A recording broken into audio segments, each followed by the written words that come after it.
All right, 7:14, the Geeks are here, and I may be in trouble with that one, I'm sorry. Do you have any advice for me? No, okay, good.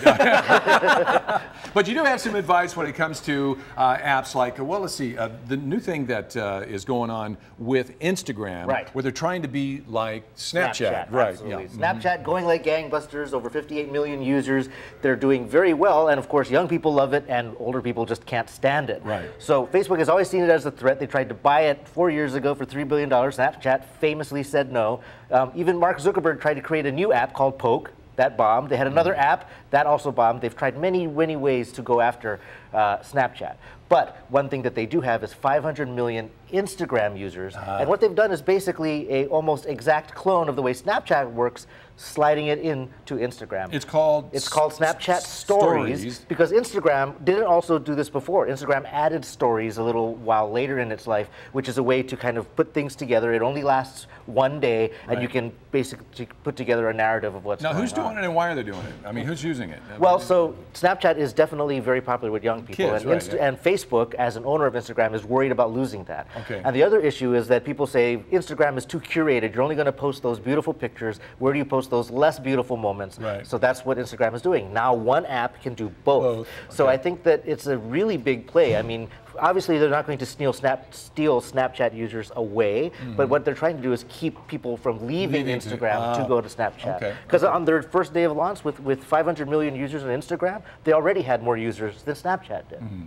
Pokemon Go is evolving pretty quickly. I mean, it's only a month old or a month? It's only a month old, and you know, you have to still be compelled to use it. There was something called Nearby, and Nearby would show you where the Pokemon were, but you actually have to kind of still walk all around the place and try to find out where the Pokemon actually exist.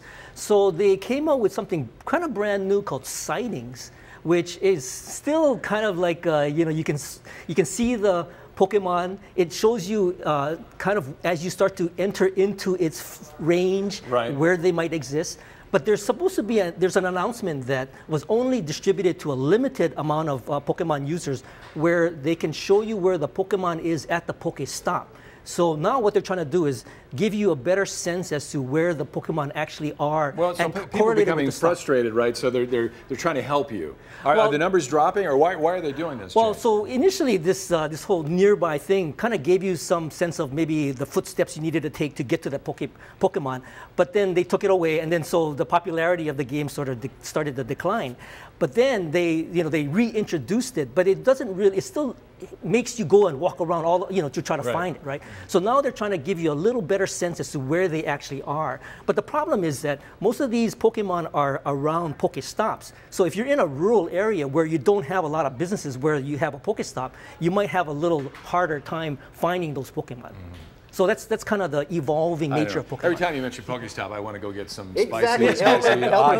Yeah, I know, exactly. And there's one more thing, and I can't remember what it was. Sure, very quickly, Twitter also has their own kind of storytelling medium called Moments. Twitter Moments right now are only available to news agencies and celebrities, but they're starting to say that this is going to be a tool that they're going to give to everybody. So just like when you're talking about Snapchat, they're saying you can say you're at a birthday party, you can put together all of these tweets, photos, videos, and tweets into a single continuum. So later someone can go and just see what you said about that event. That one event or one news event, time frame or something. Okay, and you guys are on the radio, on Hawaii Public Radio, 89.3 tonight at 5 o'clock. Yep, we're talking about exoplanets. These are planets that are outside of our solar system. And one of the things that we want to talk about to these astronomers that are actually looking at all these stars is this star called the Tabby star. And the Tabby star is going dark and light in a very interesting way. So they think that there's a mega structure around the star that's allowing it to differentiate in its shades. Cool. So many neat and interesting things they're discovering, including a lot of Goldilocks planets, which have the possibility of having Earth. Anyway, that's 5 o'clock, 89.3 tonight. It's the Geeks. It's Bert and Ryan here on Sunrise. We'll take a break and be back with more in just a couple of moments. Thanks, guys.